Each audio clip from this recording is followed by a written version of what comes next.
Hello everyone, welcome to our channel Maharanulu. ఈరోజు బయట దొరికే ఎగ్ పఫ్ని ఇంట్లోనే ఈజీగా ఎలా ప్రిపేర్ చేయాలో చూద్దామా?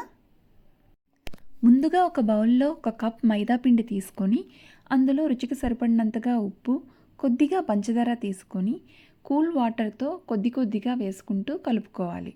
ఇక్కడ కూల్ వాటర్ యూస్ చేయడం ద్వారా పిండి అనేది స్టిఫ్గా ఉంటుంది. ఈ పిండిని బాగా కలుపుకొని చపాతీ ముద్దలా సాఫ్ట్గా తయారు చేసుకొని ఒక 20 మినిట్స్ పక్కన పెట్టుకోవాలి. 20 మినిట్స్ తర్వాత ఈ పిండి ముద్దని మరొకసారి చేత్తో బాగా కలుపుకోవాలి. ఇలా కలుపుకున్నాక ఈ ముద్దని కొద్దిగా పిండి వేసుకుంటూ రెక్టాంగులర్ ఆర్ ఓవెల్ షేప్లో రోల్ చేసుకోవాలి. దీన్ని ఎంత పల్చగా వీలైతే అంత పల్చగా రోల్ చేసుకోవాలి. ఇప్పుడు నేను బటర్ని ఒక 3 పార్ట్స్గా తీసుకున్నాను. నేనైతే ఒక 50 గ్రామ్స్ బటర్ని ఒక 3 పార్ట్స్ చేసుకున్నాను. అందులో ఒక పార్ట్ని ఇలా ఇక్కడ చూపిస్తున్న విధంగా అప్లై చేసుకొని బుక్ ఫోల్డ్ చేసుకున్నాను. దీనిపై కొద్దిగా పిండి చల్లుతూ ఇలా బుక్ ఫోల్డ్ చేసుకున్నాను. ఇలా ఫోల్డ్ చేయడం ద్వారా పఫ్ అనేది లేయర్స్గా వస్తుంది. ఇప్పుడు దీన్ని ఒక వెట్ క్లాత్తో కవర్ చేసి ఒక 20 మినిట్స్ పాటు ఫ్రీజర్లో ఉంచుకోవాలి. ఈలోపు నేను 8 పఫ్స్ కోసం 4 ఎగ్స్ బాయిల్ చేసుకున్నాను. 20 మినిట్స్ తర్వాత ఫ్రిడ్జ్లో ఉన్న ఈ పఫ్ షీట్ని తీసుకొని ఇక్కడ చూపిస్తున్న విధంగా కొద్దిగా పిండి చల్లుతూ లోపల ఉన్న బటర్ బయటికి రాకుండా రెక్టాంగులర్ ఆర్ ఓవెల్ షేప్లో ఇక్కడ చూపిస్తున్న విధంగా నెమ్మదిగా రోల్ చేసుకోవాలి.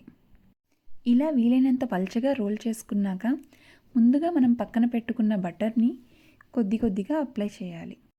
పఫ్ కోసం బటర్ ఎప్పుడు రూమ్ టెంపరేచర్లో ఉన్నప్పుడు మాత్రమే యూస్ చేయాలి. అలా ఉన్నప్పుడే అది ఈవెన్గా స్ప్రెడ్ అవుతుంది. ఇలా బటర్ బయటికి రాకుండా అప్లై చేసుకున్నాక ఇంతకు ముందులాగానే బుక్ ఫోల్డ్ చేసుకోవాలి. ఇలా బటర్ని లేయర్స్గా రాయడం ద్వారా పఫ్ అనేది కూడా మనం బయట కొన్నట్టుగానే లేయర్స్గా వస్తుంది.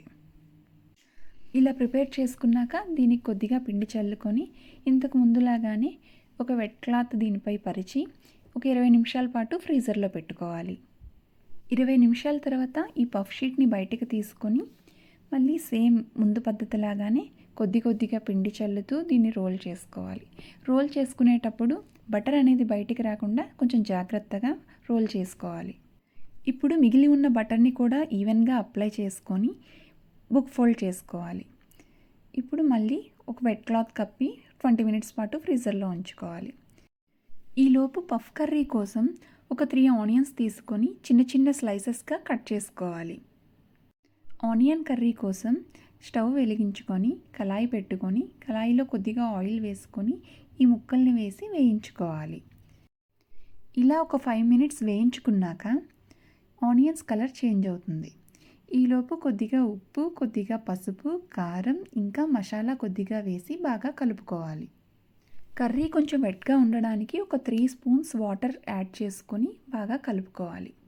ఇప్పుడు ముందుగా బాయిల్ చేసుకున్న ఎగ్స్ని తీసుకొని ఇక్కడ చూపిస్తున్న విధంగా 2 పార్ట్స్గా కట్ చేసుకొని దానిపైన కొద్దిగా ఉప్పు, కారం, మిరియాల పొడి వేసుకోవాలి. ఇప్పుడు 20 మినిట్స్ తర్వాత ఫ్రిడ్జ్లో ఉన్న పఫ్ షీట్ని బయటకు తీసి చూస్తే కొంచెం గట్టిగా ఉంటుంది. సో దీన్ని కొద్దిగా పిండి వేసుకొని రోల్ చేస్తుంటే కొంచెం మెత్తగా అవుతుంది. ఇక్కడ రోల్ చేసేటప్పుడు లోపల బటర్ బయటికి రాకుండా రోల్ చేసుకోవాలి. ఇప్పుడు ఈ షీట్ని 2 పార్ట్స్గా డివైడ్ చేసుకోవాలి. ఒక్కొక్క పార్ట్ 4 ఎగ్ పఫ్స్ అవుతుందన్నమాట. నేనైతే 8 పఫ్స్ చేస్తున్నాను కాబట్టి 2 షీట్స్ యూస్ చేస్తున్నాను. అదే మీరు 4 పఫ్సే చేయాలి అనుకుంటే ఇంకో పార్ట్ని ఎయిర్ టైట్ బాక్స్లో పెట్టి 2 మంత్స్ వరకు ఫ్రిడ్జ్లో పెట్టి స్టోర్ చేసుకోవచ్చు. ఒక పార్ట్ 4 పఫ్స్ అవుతుంది కాబట్టి దాన్ని ఇప్పుడు సన్నగా రోల్ చేసుకొని 4 పార్ట్స్గా కట్ చేసుకోవాలి.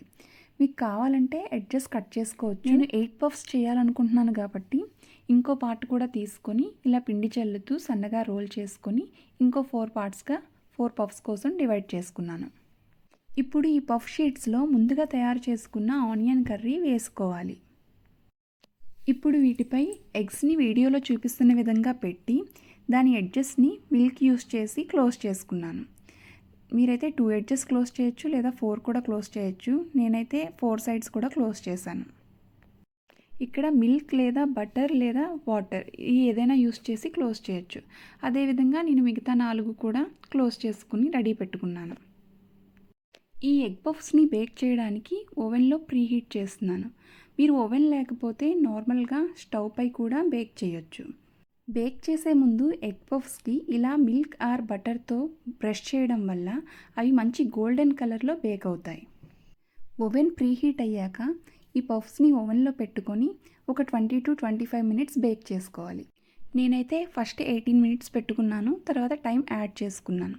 మనం బేక్ అయింది లేనిది చూసి స్టాప్ చేసుకోవచ్చు. అంతే అండి, బేకరీ స్టైల్లో మనం ఎగ్ పఫ్ని ఇంట్లోనే ఈజీగా ప్రిపేర్ చేసుకోవచ్చు. Thank you for watching. Please like, share and subscribe to మహారాణులు.